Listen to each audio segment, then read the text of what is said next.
Hello all, welcome to Chandru Max. இந்த ratio and proportion சீரீஸோடைய அடுத்த video நம்ம continue பண்ணுறோம் அப்படியே. ஸோ நெக்ஸ்ட் டைப் வந்து நம்ம பார்க்க வேண்டிய டைப் வந்து என்னன்னா முக்கியமான டைப் காம்பவுண்ட் ரேஷியோ. அதாவது ரேஷியோனாலே வந்து இந்த ரேஷியோவை நார்மலைஸ் பண்ணுறது எப்படி, காம்பவுண்டிங் பண்ணுறது எப்படின்றத நம்ம தெரிஞ்சு வச்சுக்கணும். ஸோ இது ரொம்ப முக்கியமான விஷயம் இந்த ரேஷியோவை பொறுத்த மட்டில். ஸோ இப்போ ஃபஸ்ட்டு இந்த ஏபிசிடி இதை வச்சு நம்ம ஈஸியாக எப்படி இதை கண்டுபிடிக்கிறதுன்னு பார்ப்போம். ஏ பி சி டி இந்த மாதிரி 4 நம்பர்ஸ் இருக்கு. ஏபிசிடின்னு ஒரு 4 நம்பர்ஸ் இருக்கு. இதோட ரேஷியோ வந்து எப்படி கொடுத்துருப்பாங்கன்னா இண்டிவிஜுவலாக ரெண்டு இதுக்காக கொடுத்துருப்பாங்க, பேராக கொடுத்துருப்பாங்க. ஸோ ஏபிக்கு 1:3 கொடுத்துருக்காங்க. அதே சமயம் B:3க்கு 4:3 கொடுத்துருக்காங்க. ஸோ 4:3. C:D க்கு 5:7 கொடுத்துருக்காங்க. ஸோ அப்போ நம்ம கிட்ட கேட்கறது ஏபிசிடிக்கு என்ன ரேஷியோன்னு மொத்தமாக கேட்குறாங்க. ஸோ நான் என்ன பண்ணியிருக்கேன்னு பாருங்க. ஃபர்ஸ்ட் ஸ்டெப் பை ஸ்டெப்பாக எழுதியிருக்கேன். ஃபர்ஸ்ட் ஸ்டெப்ல 1:3 யாரு கொடுத்துருக்காங்களோ அவங்களுக்கு அதாவது எழுதிருக்கு. ஏபிக்கு 1, ஏக்கு 1, பிக்கு 3. செகண்ட் வந்து B:3ல 4:3 கொடுத்துருக்காங்க. ஸோ அப்போ பிக்கு நேராக 4, சிக்கு நேராக 3. அடுத்தது C:Dக்கு 5:7 கொடுத்துருக்காங்க. அப்போ சிக்கு நேராக 5, டிக்கு நேராக 7. ஸோ இதை மாதிரி ஸ்டெப் பை ஸ்டெப்பாக எழுதுனதுக்கு அப்புறம் நம்ம என்ன பண்ணணும் அப்படின்னா, இங்கே எம்டி ஸ்பேஸ் இருக்கு இல்லையா, அதாவது 4க்கு கீழே பியில் எம்டி ஸ்பேஸ் இருக்கு. அந்த எம்டி ஸ்பேஸ் எப்படி ஃபில் பண்ணணும்னா இந்த இருக்க 5 எடுத்து இங்கே போடணும். ஸோ அப்போ இங்கே 5 இங்கே காப்பி பண்ணிங்க, அதே 5 இங்கேயும் காப்பி பண்ணிங்க. ஓகேவா? ஸோ இந்த ப்ரொசீஜரை மேலேயும் ஃபாலோ பண்ணணும். இந்த 4க்கு லெஃப்டில் ஒரு எம்டி ஸ்பேஸ் இருக்குல்ல, அந்த இடத்துல 4. 3க்கு ரைட்டில் ஒரு எம்டி ஸ்பேஸ் இருக்குல்ல, அந்த இடத்துல 3. அதே மாதிரி 3க்கு ரைட்டில் 2 எம்டி ஸ்பேசஸ்க்கு 3, 3. ஸோ இந்த காப்பி பண்ணுற வேலையை பண்ணிவிட்டு தென் ஏக்கு நேராக இருக்கிறது எல்லாத்தையும் மல்டிப்ளை பண்ணி கீழே போட்டுடணும். 1 × 4 × 5, ஸோ 20. பிக்கு நேராக 3 × 4 × 5, 3 4s are 12, 12 5s are 60. சிக்கு நேராக 3 × 3 9, 9 5s are 45. தென் டிக்கு நேராக 3 3s are 9, 9 7s are 63. So இப்படி எல்லாத்தையும் மல்டிப்ளை பண்ணி போட்டுட்டீங்கன்னா உங்களுக்கு வரப்போகிறது தான் வந்து ரிசல்ட்டிங் ரேஷியோ. இதுக்கப்புறம் சிம்பிளிஃபை பண்ண முடிஞ்சால் சிம்பிளிஃபை பண்ணுங்க. அதாவது 20, 60, 45, 63 எல்லாமே ஒரே டேபிளில் போகும்னா எல்லாத்தையும் கேன்சல் பண்ணலாம், இல்லைன்னா கேன்சல் பண்ண முடியாது. ஸோ அப்போ இந்த இடத்துல வந்து காமனாக எந்த டேபிளுமே கிடையாதுன்றதுனால 1 தவிர இதை கேன்சல் பண்ண முடியாது. ஸோ அப்போ இதுதான் உங்களோட விடை. ஸோ 20:60:45:63 இதுதான் உங்களுடைய விடையாக இருக்கும். ஓகேவா?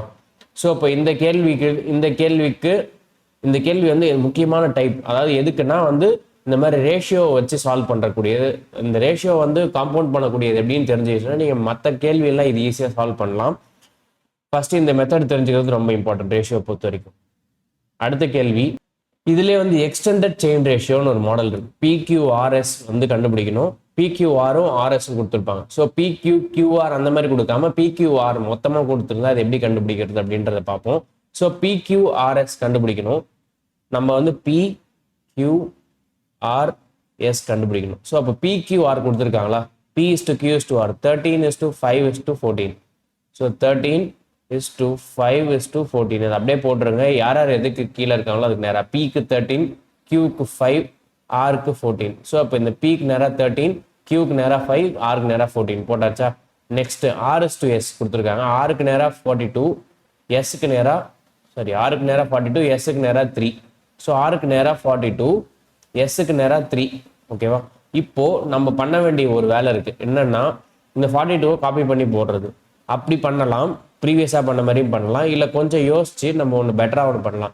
இந்த 14ம் 42ம் வந்து எங்கே மீட் ஆகுதுன்னு பார்க்கணும். 14ம் 42 எங்கே மீட் ஆகுதுன்னு சென்ஸ் 14க்கு 42க்கு எல்சிஎம் என்னன்றதை செக் பண்ணணும்.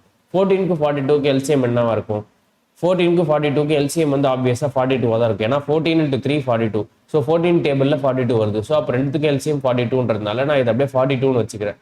ஸோ அப்போ நான் அந்த 14 42 மாத்திரன்னா நான் என்னத்தில் மல்டிப்ளை பண்ணணும்னா 3ஆல் மல்டிப்ளை பண்ணணும்.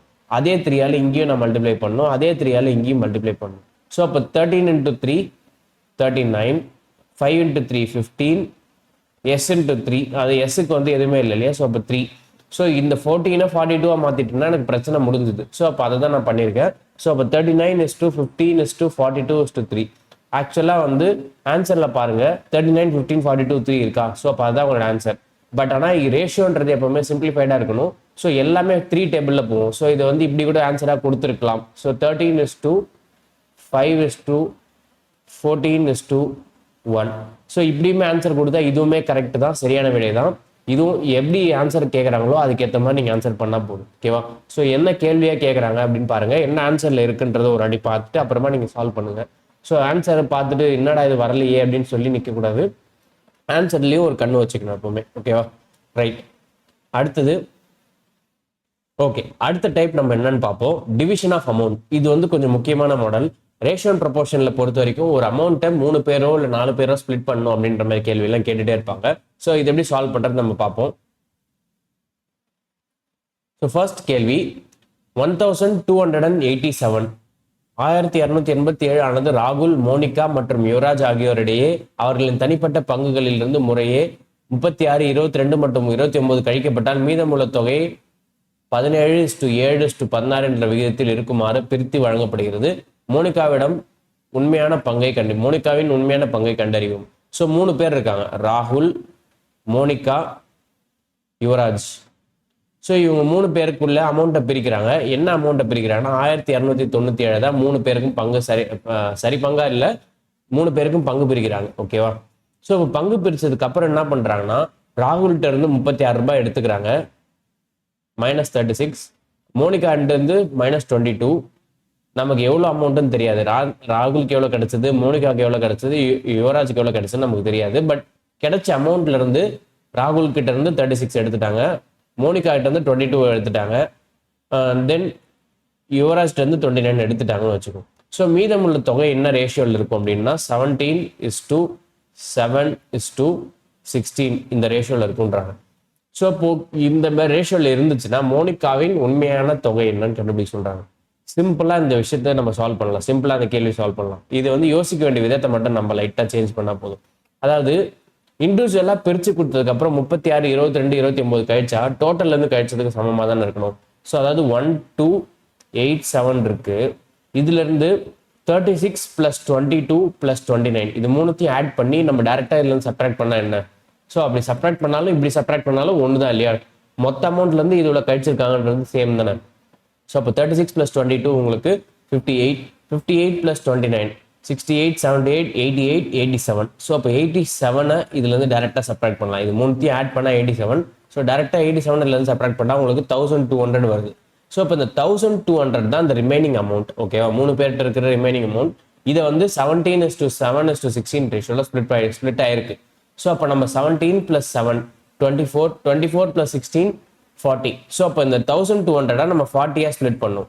ஸோ அப்போ இந்த 1200 டிவைடட் பை 40 போட்டிங்கன்னா உங்களுக்கு என்ன வரும்னா 30 வரும். ஸோ அப்போ இந்த 30 rupeesன்றது ஒரு பங்கோடைய வேல்யூ. இப்போ மோனிகாவோட உண்மையான பங்கு என்னன்னு கண்டுபிடிக்க சொல்றாங்க. மோனிகாவோட உண்மையான பங்கு என்னன்னு கண்டுபிடிக்கணும், அந்த 7 பார்ட் வேல்யூ கண்டுபிடிக்கணும். ஸோ 1 பார்ட்டோட வேல்யூ 30ன்றதை நம்ம கண்டுபிடிச்சிருக்கோம் இல்லையா? ஸோ 1 பார்ட் வேல்யூ 30னா 7 பார்ட்ஸ்க்கு வந்து 210 வரும். இது வந்து கழிச்சதுக்கு அப்புறம் அவங்க கிட்ட இருக்க அமௌண்ட் 210ன்றது. கழிக்கிறதுக்கு முன்னாடி +22 ஆட் பண்ணிக்கணும். ஸோ அப்போ +22 ஆட் பண்ணிங்கன்னா 232ன்றதா இவங்க கிட்ட இருந்திருக்கக்கூடிய அமௌண்ட்டா இருந்திருக்கும். ஸோ அதுதான் இங்கே 232 அவங்க கிட்ட இருந்த அமௌண்ட். அதுல இருந்து 22 கழிச்சதுக்கு அப்புறம் அவங்களோட ரேஷியோ 17:7:16 மாறி. ஸோ இப்போ இப்படி ரிவர்ஸ்ல நீங்க யோசிச்சீங்கன்னா இதை குயிக்கா சால்வ் பண்ணிடலாம். இதுவே நீங்க ஃபார்வர்ட்ல இருந்து யோசிச்சுட்டு வந்தீங்க -x இதெல்லாம் போட்டீங்கன்னா ரொம்ப கன்ஃபியூஷன் இருக்கும். ஸோ அதை அவாய்ட் பண்ணிட்டு இப்படி நீங்க ஈஸியாக சால்வ் பண்ணிடலாம். ஓகேவா?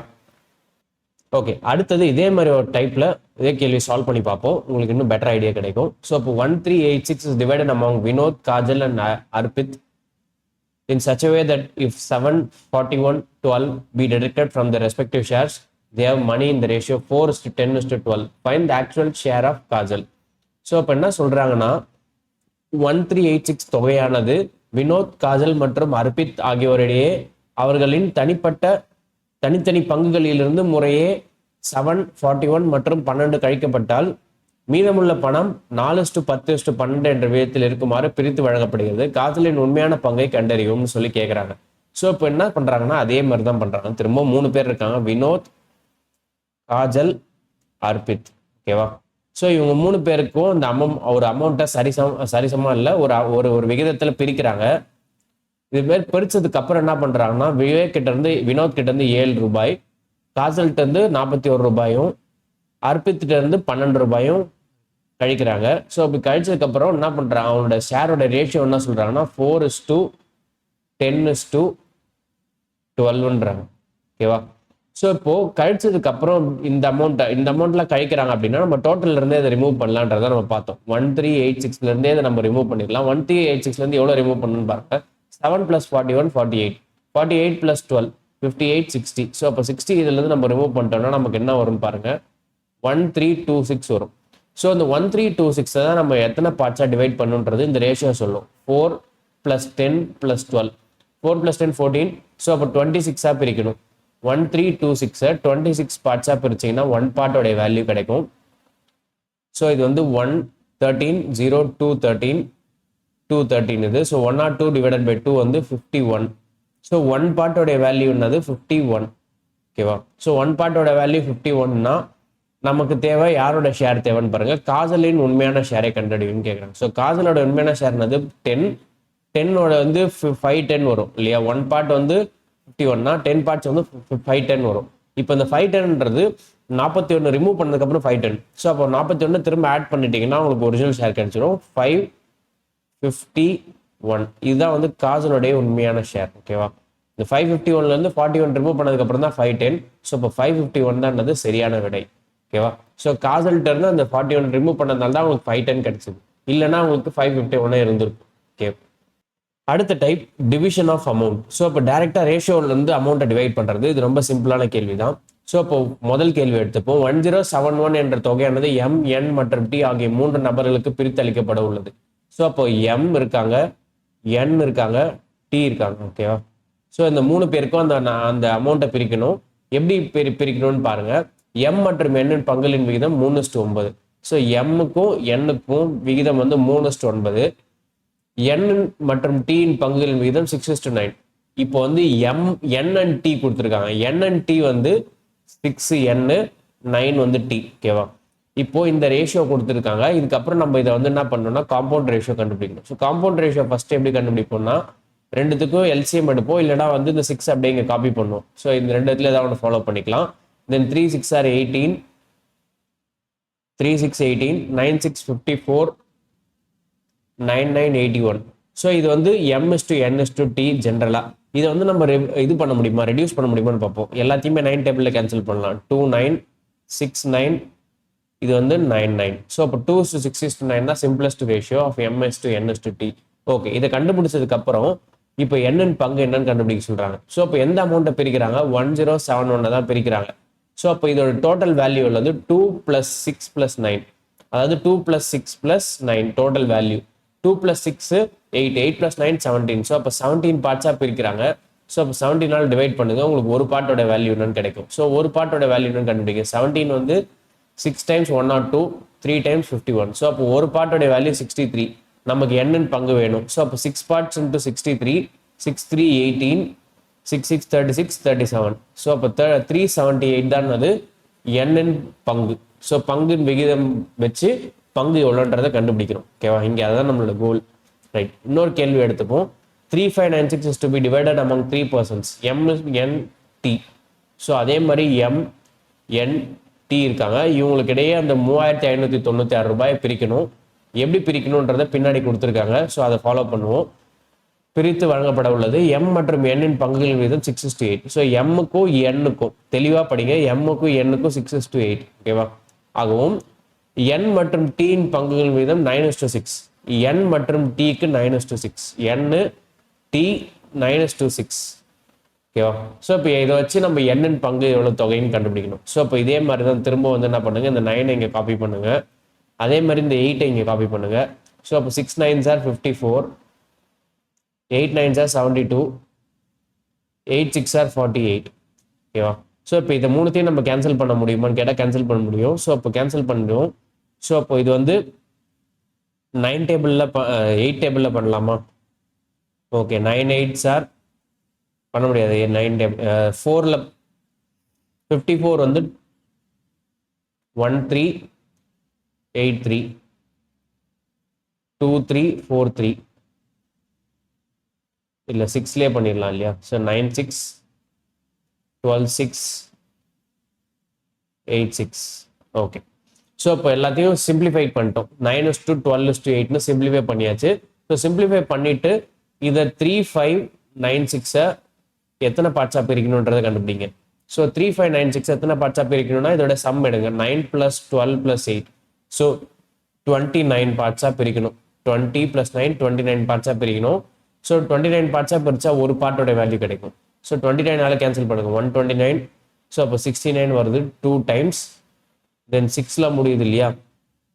ஸோ அப்போ 6ல் முடியுது 2 டைம்ஸ் வந்து 58. 58 69 11 116 வருது. ஸோ அப்போ 4 டைம்ஸ் வரும். ஸோ அப்போ ஒன் பார்ட்டோட வேல்யூ 124. ஸோ அப்போ நமக்கு யாரோட பங்கு வேணும்? n பங்கு வேணும். ஸோ n பங்கு வந்து 12. ஸோ அப்போ 12 × 124 நீங்கள் கண்டுபிடிக்கணும். ஸோ 12 × 124 மல்டிப்ளை பண்ணும்போது லாஸ்ட் டிஜிட் 2 × 4 8ல் தான் முடியும். ஸோ அப்போ 8ல் இருக்க ஒரே ஆன்சர் 1488. ஸோ அப்போ அதுதான் உங்களோட விடையாக இருக்க முடியும். ஸோ 12 × 124 போட்டிங்கன்னா 1240 ப்ளஸ் 2 × 124 வந்து 248. ஸோ ரெண்டுத்தையும் ஆட் பண்ணிங்கன்னா 1488 வரும். ஓகேவா? ஸோ அப்போ அதான் இங்கே வந்திருக்கு 1488. ஓகே, ஸோ இதே சிம்பிளான கேள்வி தான். அப்படியே டைரெக்டாக ரேஷியோவில் டிவைட் பண்ண வேண்டியது தான். ஓகேவா? அடுத்ததாக இதே மாடலில் கொஞ்சம் ட்விஸ்டடாக ஒரு கேள்வி. Division using chain ratios AB BC CD. So ABCD கண்டுபிடிச்சதுக்கு அப்புறம் நீங்கள் டிவைட் பண்ணணும் அப்படின்ற மாதிரி ஒரு மாடல். ஸோ இன்னும் கொஞ்சம் காம்ப்ளெக்சிட்டி இருக்கும், இதில் கொஞ்சம் எக்ஸ்ட்ரா ஸ்டெப்ஸ் இருக்கும். ஸோ அதை தான் நம்ம பண்ண போகிறோம் இப்போ. ஸோ 3 2 4 6 ஆனது ஏபிசிடி ஆகியோருடைய ஏபியின் பங்குகள் 4:5 என்ற விகிதத்திலும் பியின் சி பங்குகள் 4:5 என்ற விகிதத்திலும் சிடியின் பங்குகள் 6:7 என்ற விகிதத்திலும் இருக்குமாறு பிரித்து வழங்கப்படுகிறது. இதில் ஏயின் பங்கு தொகையை ரூபாயில் இவ்வளோன்னு கேட்குறாங்க. ஸோ சிம்பிள் அதே தான், ஏ பி சி டி. பட் ஆனால் ஏபிசிடி டைரெக்டாக கொடுக்காம இவங்க வந்து ஏபி பிசி சிடி கொடுத்துருக்காங்க. ஸோ நம்ம என்ன பண்ணுவோம்? காம்பவுண்ட் ரேஷியோ கண்டுபிடிப்போம் இல்லையா? அதே மாதிரி பண்ணுவோம். ஸோ ஏபிக்கு என்ன ரேஷியோ கொடுத்துருக்காங்கன்னா 4:5. அதே மாதிரி பிசிக்கு என்ன ரேஷியோ கொடுத்துருக்காங்கன்னா திரும்ப 4:5. அதே மாதிரி சிடிக்கு என்ன ரேஷியோ கொடுத்துருக்காங்கன்னா 6:7. ஸோ இப்போ ஃபர்ஸ்ட் நம்ம பண்ண வேண்டியது காம்பவுண்ட் ரேஷியோ. ஸோ இந்த 6 இங்கே காப்பி பண்ணிங்க. அதே மாதிரி இங்கே 4 இங்கே காப்பி பண்ணிங்க. தென் இங்கே 5, தென் இங்கே 5, இங்கே அந்த 5. ஸோ இங்கே இருக்கிற பக்கத்தில் இருக்க நம்பர் அப்படியே காப்பி பண்ணிங்க. ஓகேவா? சிம்பிளாக இங்கே இருக்க நம்பர் இங்கே காப்பி பண்ணியிருக்கோம். ஸோ அதே மாதிரி இங்கே இருக்க நம்பர் இங்கே காப்பி பண்ணியிருக்கோம். ஓகேவா? கன்ஃபியூஸ் ஆகும்னா மேலேயும் 4 இருக்குன்றதுனால அந்த 4 இங்கே போடணுமான்னு யோசிக்கக்கூடாது. இங்கே இருக்க நம்பரை தான் லெஃப்ட்டில் காப்பி பண்ணணும். ஓகேவா? ஸோ இப்படி காப்பி பண்ணதுக்கப்புறம் 4 4s 16, 16 × 9 96 மல்டிப்ளை பண்ணணும். 5 4s 20, 20 × 6 120, 5 5 25, 25 × 6 150, 5 5 25, 25 × 7 175. ஸோ இப்படி மல்டிப்ளை பண்ணிட்டதுக்கு அப்புறம் ரேஷியோ எடுக்கலாம். இதை வந்து ரெடியூஸ் பண்ண முடியும்னா ரெடியூஸ் பண்ணலாம். இப்போ எப்படி நம்ம கேன்சல் தான் பண்ண போகிறோம். ஸோ இதுக்கப்புறம் ஒரு வாட்டி ரெடியூஸ் பண்ணுமான்னா பண்ண தேவையில்ல, விடுங்க. ஸோ அது லாஸ்ட்டாக நம்ம பண்ணிக்கலாம். ஸோ அப்போ 3 2 4 6 இருக்கு இல்லையா? அதை வந்து எந்த நம்பரால் டிவைட் பண்ணுன்றதை செக் பண்ணணும் இப்போ நீங்கள். ஏன்னா 3 2 4 6ன்றது டோட்டல். இதை வந்து 4 பேருக்கு பிரிச்சு கொடுக்கணும். 4 பேருக்கு என்ன ரேஷியோனா 96:120 115 175. ஸோ இது 4த்தையும் ஆட் பண்ணிக்கணும். ஸோ 96 இது 4த்தையும் ஆட் பண்ணிக்கணும்னு வந்து பாருங்க. 300 420 425 445 545 541. ஸோ இப்போ 541 நீங்கள் டிவைட் பண்ணணும்னு அர்த்தம். ஸோ 541 டிவைட் பண்ணிங்கன்னா உங்களுக்கு ஒரு பார்ட்டோடைய வேல்யூ வரும். 541 டிவைட் பண்ணிங்கன்னா எவ்வளோ ஷேர் வருது? 6 டைம்ஸ் வருமா அப்ராக்சிமேட்டாக? ஸோ 6 டைம்ஸ் வரும். ஏன்னா யூனிட் டிஜிட் 6, 6 5s 30. ஸோ அப்போ 6 வரும் தான் பாசிபிலிட்டி இருக்குது. ஸோ அப்போ ஒரு பார்ட்டோடைய வேல்யூ 6. இப்போ நமக்கு யாரோட ஷேர் வேணும்? ஏயின் ஷேர் தான் வேணும். அதான் ஏயின் பங்கு தான் வேணும். ஸோ ஏவோட பங்கு எடுத்துட்டிங்கன்னா 96 பார்ட்ஸ். ஸோ 96 × 6 என்ன வருதுன்னு பாருங்கள். 6 6 36, 9 6 54, ஸோ 57. ஸோ ஏவோட பங்கு எவ்வளோ? 576 ரூபாயில். 96ன்றது ரேஷியோ. அதோட 6 மல்டிப்ளை பண்ணால் தான் உங்களுக்கு ஆக்சுவல் ரூபா கிடைக்கும். ஸோ இப்போ இப்படி தான் நீங்கள் சால்வ் பண்ணணும். ஸோ அடுத்தடுத்து கேள்வியை சால்வ் பண்ணி யூஸ் பண்ணிங்க ப்ராக்டிஸ் பண்ணுறதுக்கு. ஏதாவது குழப்பங்கள் இருந்துச்சுன்னா தயவு செஞ்சு யூடியூப்ல கமெண்ட்ல செக்ஷனில் சொல்லுங்கள். நாங்கள் அங்கே வந்து உங்களுக்கு கேள்விகளுக்கெல்லாம் ஆன்சர் பண்ணுறோம். தென் அடுத்த டைப்புக்கு போகும். அடுத்த டைப்பில் இன்கம் எக்ஸ்பெண்டிச்சர் சேவிங்ஸை ரேஷியோவில் கொஸ்டின்லேயே கொடுப்பாங்க. ஸோ நம்ம பர்சன்டேஜில் பார்த்த மாதிரி ரேஷியோக்கும் இந்த மாதிரி கேள்வியெல்லாம் கேட்பாங்க. ஸோ இன்கம் எக்ஸ்பெண்டிச்சர் சேவிங்ஸ் எப்படி கேட்பாங்கன்றதை பார்ப்போம். ஆஷிஷ் மற்றும் கிரண் ஆகிய 2 நபர்கள் மாத வருமானம் முறையே 5:8 என்ற விகிதத்தில் உள்ளது. ஸோ அப்போ ஆஷிஷ் இருக்காங்க, தென் கிரண். இவங்களுடைய மாத வருமானம் 5:8ன்றாங்க. ஸோ இன்கம் வந்து 5:8 ரேஷியோவில் இருக்குன்றாங்க. ஓகேவா? மேலும் அவர்களின் ஒவ்வொருவரும் மாதம் 75,000 சேமிக்கிறார்கள். ஸோ அப்போ இவங்களோட சேவிங்ஸ் இன்கம் எக்ஸ்பெண்டிச்சர் சேவிங்ஸ் இருக்கு, IES. ஓகேவா. சேவிங்ஸ் எவ்வளோ சொல்கிறாங்க, 75,000 ரூபாய். இது ரேஷியோ கிடையாது, ரூபாய். இன்கம் தான் ரேஷியோவில் கொடுத்துருக்காங்க, இது வந்து பணமாக தான் கொடுத்துருக்காங்க. ரெண்டு பேரும் ஒரே அமௌண்ட்டு தான் சேவ் பண்ணுறேன்னு சொல்கிறாங்க. ஓகேவா. 75,000 75,000. மாத செலவுகளின் விகிதம் 2:4. ஸோ மாத செலவுன்னா எக்ஸ்பெண்டிச்சரை பற்றி பேசுகிறாங்க. ஸோ 2:4. ஓகேவா. எனில் ஆஷிஷின் மாத வருமானத்தை கண்டறிவும்ன்றாங்க. ஸோ அப்போ இந்த மாதிரி கேள்வியில் ஈஸியாக சால்வ் பண்ணக்கூடியது, வித்தின் செகண்ட் சால்வ் பண்ணக்கூடியதுக்கு ஒரு ட்ரிக் இருக்குது. ஸோ எப்படி இதை யூஸ் பண்ணிக்கலாம் அப்படின்னா, சிம்பிள். சேவிங்ஸ் ரெண்டு பேருக்கும் சமம்னு சொல்லிட்டாங்கன்னா இந்த ட்ரிக்கை யூஸ் பண்ணிக்கலாம். சேவிங்ஸ் ரெண்டு பேருக்கும் ஈக்குவலாக இருக்கும்போது மட்டும்தான் இந்த ட்ரிக். என்ன ட்ரிக்னா, அந்த 5-8 இருக்கு இல்லையா, இது ரெண்டுத்துக்குள்ள டிஃபரன்ஸ் என்னன்னு பாருங்க. இன்கம்குள்ள இருக்க டிஃபரன்ஸ் 3, எக்ஸ்பெண்டிச்சருக்குள்ள இருக்க டிஃபரன்ஸ் 2. ஸோ இந்த 2ஐயும் 3ஐயும் கிராஸ் மல்டிப்ளை பண்ணணும். ஒரே நிமிஷம். ஸோ இதை அப்படியே நான் இங்கே கலரில் போடுறேன். ஸோ 3, 2. ஸோ இந்த டிஃபரன்ஸை கிராஸ் மல்டிப்ளை பண்ணிங்கன்னா உங்களுக்கு ஒரு நம்பர் வரும். இந்த 2 எடுத்துகிட்டு போய் இந்த 5 மல்டிப்ளை பண்ணிங்கன்னா உங்களுக்கு 10 வரும். அதே மாதிரி இந்த 2 எடுத்துகிட்டு போய் 8 மல்டிப்ளை பண்ணிங்கன்னா உங்களுக்கு 16 வரும். அதே மாதிரி 3 எடுத்துகிட்டு போய் இந்த 2ல மல்டிப்ளை பண்ணிங்கன்னா 6 வரும். 3 எடுத்துகிட்டு போய் இந்த 4ல மல்டிப்ளை பண்ணிங்கன்னா 12 வரும். ஸோ அப்படி பார்த்துட்டிங்கன்னா மல்டிப்ளை பண்ணிட்டீங்கன்னா 10க்கும் 6க்கும் உள்ள கேப் வந்து 4 இல்லையா.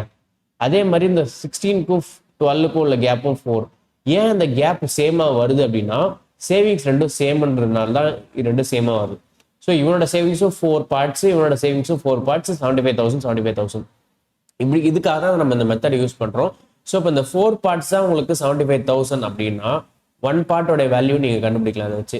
ஸோ 1 பார்ட்டோட வேல்யூ என்ன வரும்னா, டிவைட் பை 4 பண்ணுங்க. 1 4 4, 8 4 32, 7 4 28, 5 4 20 0. ஸோ அப்போ 18,750ன்றது ஒரு பங்கோடைய வேல்யூ. இப்போ ஒரு பங்கு கண்டுபிடிச்சோம். நம்ம யாரோடது கண்டுபிடிக்கணும், ஆஷிஷின் வருமானத்தை கண்டுபிடிக்கணும்ன்றாங்க. ஆஷிஷின் வருமானம் 10. 5 எடுத்துக்கூடாது, 5 வந்து ஓல்டு நம்பர், 10 தான் நியூ நம்பர். ஸோ அப்போ 10 × 18,750. ஸோ அப்போ 1,87,500. இதுதான் வந்து ஆஷிஷின் வருமானம். ஸோ ஆப்ஷன் ஏ தான் உங்களுக்கு சரியான விடை. ஓகேவா. சிம்பிளாக சால்வ் பண்ணக்கூடியது. ரெண்டு ரேஷியோக்குள்ள கேப் என்னன்னு பாருங்க. 5க்கும் 8க்கும் உள்ள கேப் 3, 2க்கும் 4க்கும் உள்ள கேப் 2. ஸோ அதை அப்படியே கிராஸ் மல்டிப்ளை பண்ணுங்க. கிராஸ் மல்டிப்ளை பண்ணுறதுனால என்ன நடக்கும்னா, இன்கம்க்கு எக்ஸ்பெண்டிச்சருக்கு உள்ள டிஃபரன்ஸ் வந்து சேமாக இருக்கும். ஏன் சேமாக வைக்கிறோம்னா, சேவிங்ஸ் இங்கே சேம்ன்றதுனால தான். ஸோ அப்போ இந்த மாதிரி கேள்விகளுக்கு சேவிங்ஸ் சேம்னா இந்த மெத்தட் அப்ளை பண்ணலான்றது மட்டும் தெரிஞ்சுக்கிட்டா போகும். ஓகேவா. அடுத்தது இன்னொரு கேள்வி. இதே மாதிரியே ஒரு கேள்வி நான் இன்னொரு முறை சால்வ் பண்ணி காமிக்கிறேன். சேத்தன் மற்றும் விபுல் ஆகிய இரு நபர்களின் மாத வருமானங்கள் முறையே 5:9 என்ற விகிதத்தில் உள்ளன. மேலும் அவர்கள் ஒவ்வொருவரும் மாதம் 45,000 ரூபாய் சேமிக்கின்றனர். ஸோ அப்போ சேத்தன் அண்ட் விபுல், சேத்தன் விபுல் ரெண்டு பேர் இருக்காங்க. இவங்க ரெண்டு பேரோட வருமானம் இன்கம் என்ன சொல்றாங்கன்னா 5:9, 5:9. ஓகேவா. ஸோ இப்போ இவங்க வந்து எக்ஸ்பெண்டிச்சர்னு ஒன்று இருக்கும், சேவிங்ஸ்னு ஒன்று இருக்கும். சேவிங்ஸை பற்றி என்ன சொல்கிறாங்கன்னா, மாதம் வந்து 45,000 ரூபாய் சேமிக்கிறாங்க. ரெண்டு பேரும் ஒரே அமௌண்ட் தான்றாங்க. ஸோ இப்போ இங்கே வந்துச்சுன்னா இந்த மெத்தடுக்கு நம்ம இதை அப்ளை பண்ணலாம். நம்ம போன கேள்விக்கு அப்ளை பண்ண மெத்தடே. மாதம் 45,000 ரூபாய் சேமிக்கிறார்கள். அவர்களின் மாத செலவுகளின் விகிதம் 2:4. ஸோ மாத செலவுகளின் விகிதம் 2:4. ஓகேவா. எனில் சேதனின் மாத வருமானத்தை கண்டறியும்னு கேட்குறாங்க. ஸோ இப்போ ஃபர்ஸ்ட் நம்ம என்ன பண்ணோம்னா, இன்கம்க்கு நடுவில் இருக்க கேப் 5க்கும் 9க்கும் கேப் வந்து 4, 2க்கும் 4க்கும் உள்ள கேப் வந்து 2. ஸோ இதை அப்படியே கிராஸ் மல்டிப்ளை பண்ணிங்கன்னா 2 × 5 10, 2 × 9 18, 4 × 2 8, 4 × 4 16. ஸோ இது ரெண்டுத்துக்குள்ள கேப் வந்து 2, இது ரெண்டுத்துக்குள்ள கேப் வந்து 2. ஓகேவா. ஸோ இந்த 2 தான் வந்து அவங்க சேவ் பண்ணுற 45,000. நல்லா ஞாபகம் வச்சுங்க, அந்த 2 தான் அந்த 45,000. ஸோ அப்போ ஒரு பார்ட் எவ்வளோ, 22,500 இல்லையா. ஸோ அப்போ ஒரு பார்ட்டோட வேல்யூ எவ்வளோ, 22,500. இப்போ யாரோட வருமானம் கேட்குறாங்க, சேதனின் வருமானம் கேட்குறாங்க. சேதனின் வருமானம் 5 கிடையாது, நியூ நம்பரான 10. ஸோ அப்போ 10 × 22,500 2,25,000 வரும். ஓகேவா. ஸோ அப்போ இதுதான் வந்து சேதனின் வருமானம் 2,25,000. புரிஞ்சிருக்குன்னு நினைக்கிறேன் இந்த மெத்தட் அப்படி அப்ளை பண்ணுறது. இந்த மெத்தட் சேவிங்ஸ் சேமாக இருந்தால் மட்டும்தான் அப்ளை பண்ண முடியும், கன்ஃபியூஸ் பண்ணிக்காதீங்க. ரைட். அடுத்த டைப் கேள்வி ப்ரைஸ் குவான்டிட்டி எக்ஸ்பெண்டிச்சர். இதுவுமே நம்ம வந்து பர்சன்டேஜ் கேள்வியில பார்த்துருப்போம். ஸோ இங்கே வந்து ரேஷியோவில் கொடுத்துருக்காங்க, எப்படி ஹேண்டில் பண்ணுறதுன்னு பார்ப்போம். Market prices of jowar and gram are இந்த ரேஷியோ 1:3. ஸோ ஜோவர் கிராம், அதாவது சோளம் மற்றும் கடலையின் சந்தை விலைகள் 1:3 என்ற விகிதத்தில் உள்ளன. சோளம் 1, கடலை 3. ஓகேவா. 1:3 ப்ரைஸ் இது. ஓகேவா. கடலின் விலைகள். ஸோ ப்ரைஸ் 1:3 ரேஷியோவில் உள்ளன. ஒரு குடும்பம் இவற்றை அளவின் அடிப்படையில் 5:9 5:11 என்ற விகிதத்தில் நுகர்கிறது கன்சம்ஷன். ஸோ அப்போ ப்ரைஸ் கன்சம்ஷன் ரேஷியோ கொடுத்துருக்காங்க. கன்சம்ஷன் ரேஷியோ என்னது 5:11. ஓகேவா? என்ன விலையில விற்கிறாங்கன்னா 1:3, 1 பார்ட் ஜோவர், 3 பார்ட் கிராம்ஸ். இது என்ன விலையில என்ன கன்சியூம் பண்றாங்க, எப்படி கன்சியூம் பண்றாங்க ஒரு ஃபேமிலி அப்படின்னா 5 பார்ட்ஸ் ஜோவர், 11 பார்ட்ஸ் கிராம்ஸ். ஓகேவா? இப்படிதான் கன்சியூம் பண்றாங்க. சோளத்தின் மீதான செலவிற்கும் கடலையின் மீதான செலவிற்கும் இடையிலான விகிதத்தை காணுங்க. ஸோ செலவுனா எக்ஸ்பெண்டிச்சர். ஓகேவா? பிரைஸ் கன்சம்ஷன் எக்ஸ்பெண்டிச்சருக்கு நான் ஆல்ரெடி உங்களுக்கு ஃபார்முலா சொல்லியிருந்தேன் பர்சன்டேஜ்லேயே. பிரைஸ் இன்டூ கன்சம்ஷன் தான் உங்களுக்கு எக்ஸ்பெண்டிச்சர். சிம்பிளா பிரைஸ் இன்டூ கன்சம்ஷன் தான் எக்ஸ்பெண்டிச்சர். ஸோ அப்போ எக்ஸ்பெண்டிச்சர் ரேஷியோ தான் உங்ககிட்ட கேட்குறாங்க.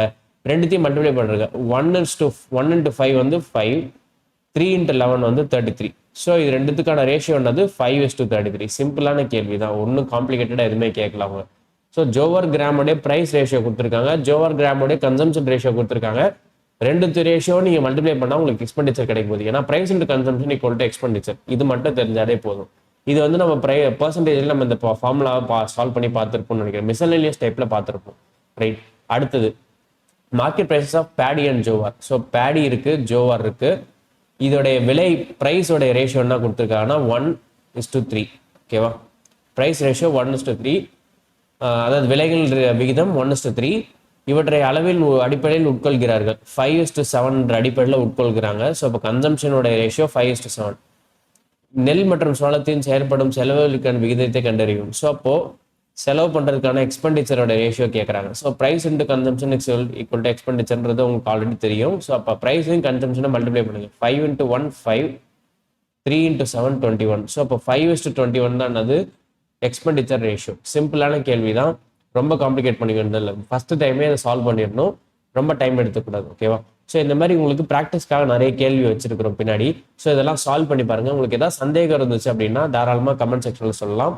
இல்லை எங்களோட டெலிகிராம் சேனலில் உங்களுக்கு வீடியோ லைவ் லிங்க் வரும்போது அங்கேயும் உங்களுக்கு கமெண்ட்ஸ் இருக்கும். ஸோ அங்கேயுமே டிஸ்கஸ் பண்ணலாம். ஸோ எந்த சந்தேகம் இருந்துச்சுனாலும் அங்கே போஸ்ட் பண்ணுங்க. Will be able to answer you. Until the next video, keep வாட்சிங், கீப் லேர்னிங்.